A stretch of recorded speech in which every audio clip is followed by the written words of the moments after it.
Boeing B-52H Stratofortress bomber के बारे में। जी हाँ दोस्तों, ये बॉम्बर 20 मिसाइलें लेकर पूरी दुनिया में कहीं पर भी हमला कर सकता है। दोस्तों, ईरान के साथ तनाव को देखते हुए अमेरिका ने 6 बोइंग B-52 स्ट्रेटोफोर्ट्रेस हिंद महासागर में तैनात किए हैं। डिएगो गार्सिया आइलैंड में तैनात B-52 अमेरिका का लॉन्ग रेंज सबसोनिक जेट संचालित स्ट्रेटेजिक बॉम्बर है। यह आवाज़ की गति से भी तेज चलने वाले अमेरिकी सुरक्षा को ध्यान में रखते हुए बोइंग B-52 को हमेशा रणनीति में अहम जगह दी जाती है। दोस्तों, अमेरिका की एयरफोर्स B-52 का 1950 से इस्तेमाल कर रही है। दोस्तों, B-52 का निर्माण अमेरिकी एरोस्पेस कंपनी बोइंग ने किया था। दोस्तों, B-52 बॉम्बर 14,080 किलोमीटर की रेंज तक अटैक कर सकता है, यानी इसके जरिए अमेरिका दुनिया के किसी भी हिस्से में बम बरसा सकता है। मतलब दोस्तों, ये बिना ईंधन भरे एक बार में ही 14,080 किलोमीटर की दूरी तय कर सकता है। दोस्तों, B-52 बॉम्बर के जरिए परमाणु हथियार भी गिराए जा सकते हैं। दोस्तों, ये बॉम्बर 32,000 किलोग्राम के हथियार ले जाने में सक्षम है। दोस्तों, 32,000 किलोग्राम के हथियार मतलब 32 टन, इतने हथियार ये एक बार में ले जा सकता है। B-52 में एक साथ 5 लोग aircraft commander, pilot, radar navigator और इलेक्ट्रॉनिक वारफेयर ऑफिसर सवार हो सकते हैं। मतलब दोस्तों, 5 लोग मिलकर इस बॉम्बर को उड़ाते हैं। दोस्तों, B-52 के पायलट खास तरह का नाइट विजन गॉगल पहनते हैं। ये पायलट्स को दुश्मन के रडार एरिया का अंदाजा देता है, जिससे वह उससे बचते हुए अपना एयरक्राफ्ट निकाल लेते हैं। दोस्तों, B-52 के एडवांस टारगेटिंग पोर्ट से सटीक निशाने पर मिसाइल दागी जा सकती है। B-52 एक साथ 20 क्रूज मिसाइल ले जा सकता है। दोस्तों, B-52 में 50,000 फीट तक की ऊंचाई पर भी भारी भरकम हथियार ले जाने की क्षमता है। दोस्तों के साथ ये दूर तक मार करने की भी क्षमता रखता है उन हथियारों से। दोस्तों, B-52 बॉम्बर 50,000 फीट की ऊंचाई पर आराम से उड़ सकता है। दोस्तों, बीच बीच में बोइंग B-52 को रिटायर होने की अटकलें लगाई गई थी। हालांकि इंजीनियर्स का कहना है कि ये इतने शक्तिशाली हैं कि 2040 के पहले रिटायर्ड नहीं होंगे। मतलब लगभग इनको 2050 तक इस्तेमाल किया जाएगा। दोस्तों, आप सोच सकते हैं कि अमेरिका की टेक्नोलॉजी कितनी क्रिटिकल और कितनी खतरनाक टेक्नोलॉजी है, क्योंकि इन बॉम्बर को 1950 में शामिल करने लग गए थे बोइंग दोस्तों, और अब इनको 2050 में रिटायर्ड किया जाएगा।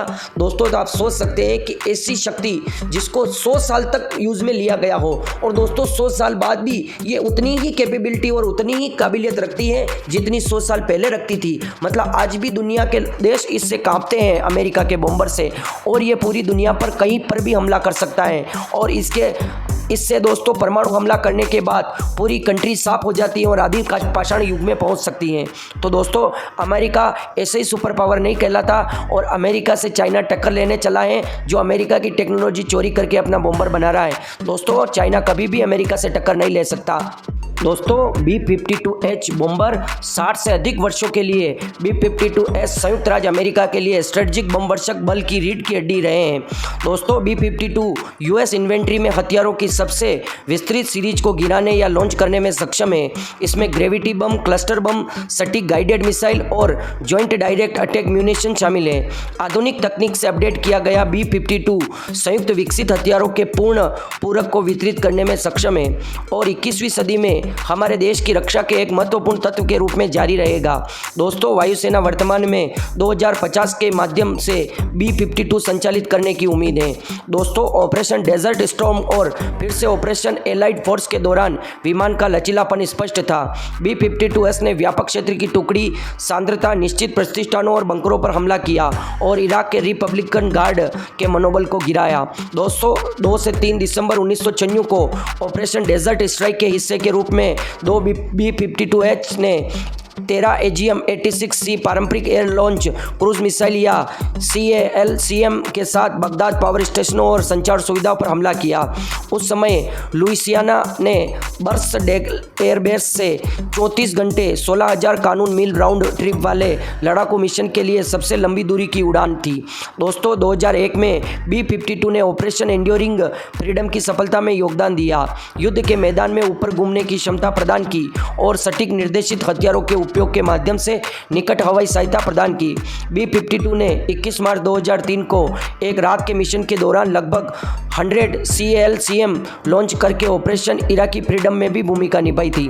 दोस्तों 2016 में B-52 के एक दशक में पहली बार जिम्मेदारी के मध्य कमान क्षेत्र में लौटा। B-52 ने सीरिया और इराक के में ISIS बलों के खिलाफ लगभग 1800 लड़ाकू उड़ानें भरी, जिसमें इस क्षेत्र में ISIS के पतन में योगदान मिला।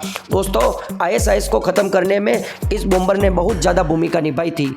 केवल H मॉडल अभी भी वायुसेना की सूची में है और मिनोट AFB नॉर्थ डकोट में 5वें बम विंग और बर्सडेल AFB लुसियाना में 2 बम विंग को सौंपा गया है, जो वायुसेना ग्लोबल स्ट्राइक कमांड के अंतर्गत आते हैं। विमान को बर्सडेल AFB में वायुसेना रिजर्व कमांड के 307वें बम विंग को भी सौंपा गया है। दोस्तों किस प्रकार इसने अपने मिशनों को अंजाम दिया उसके बारे में डिटेल में आपको जानकारी दी गई है। दोस्तों अब इसकी विशेषताएं के बारे में आपको बताते हैं। दोस्तों ये भारी बम वर्षक है। इसको बोइंग मिलिट्री एयरप्लेन कंपनी ने बनाया है। इसमें 8 प्रेट एंड विटनी इंजन का उपयोग किया जाता है, जिनका नाम TF33P3/103 टर्बोफेन इंजन है। प्रत्येक इंजन 17,000 पाउंड तक थ्रस्ट उत्पन्न करता है। इसकी विंग स्पेन 185 फीट है और लंबाई 159 फीट है। ऊंचाई 40 फीट है और वजन 1,85,000 पाउंड है और किलोग्राम में करें तो 83,250 किलोग्राम है। दोस्तों इसका अधिकतम टेक ऑफ वजन 4,88,000 पाउंड है और किलोग्राम में करें तो 2,19,600 किलोग्राम इसकी वजन है टेक ऑफ। ईंधन क्षमता 3,12,197 पाउंड है और इसका किलोग्राम में करें तो 1,41,610 किलोग्राम है। पेलोड 70,000 पाउंड है और किलोग्राम में करें तो 31,500 किलोग्राम है। दोस्तों ये 650 मील प्रति घंटा और 784 समुद्री मील प्रति घंटा की रफ्तार से उड़ता है। ये 50,000 की फीट की ऊंचाई पर उड़ सकता है हथियारों के साथ। अगर मीटर में गिने तो 15,115 मीटर की ऊंचाई तक जा सकता है। दोस्तों ये 5 विमान कमांडर, पायलट, रडार नेविगेटर और इलेक्ट्रॉनिक युद्ध अधिकारी समेत 5 दल के साथ इसको उड़ान भरी जाती है। दोस्तों इसकी यूनिट लागत 2012 में $84 मिलियन प्रति डॉलर थी। दोस्तों इस बम को अमेरिकी सेना 2050 तक उपयोग में लेगी। दोस्तों अगर भारत को भी सुपर पावर बनना है और अमेरिका की तरह सुपर पावर बन के दिखाना है दुनिया को, तो भारत को दोस्तों इस तरह के बॉम्बर की आवश्यकता तो है। कम से कम हम इससे संतुष्टि हैं कि अब हम अनमैन घातक UCAV बॉम्बर बना रहे हैं जो 13 टन क्लास का होगा।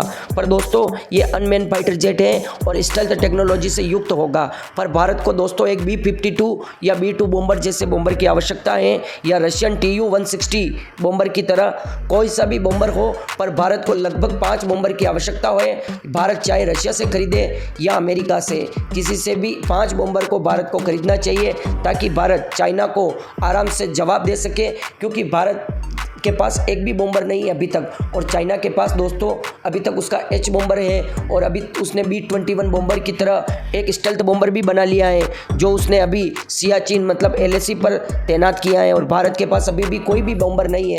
घातक UCAV पर भी काम चल रहा है दोस्तों, उसको 2023 तक लगभग बनाया जाएगा। अभी दोस्तों स्विफ्ट UAV का प्रोटोटाइप बनाया है, अभी तक तो घातक UCAV का प्रोटोटाइप भी नहीं बना है, अभी तक तो उसके छोटे वर्जन का प्रोटोटाइप बनाया है। तो दोस्तों आपकी क्या राय है? क्या भारत को रशिया से बॉम्बर खरीदना चाहिए Tu-160, या अमेरिका से B-2 स्प्रिट बॉम्बर, या B-21 रेडर बॉम्बर? इन तीनों बॉम्बरों में से एक बॉम्बर को खरीदना चाहिए। आपकी राय हमारे लिए महत्वपूर्ण है, कमेंट बॉक्स में जरूर लिखें। जय हिंद, जय भारत।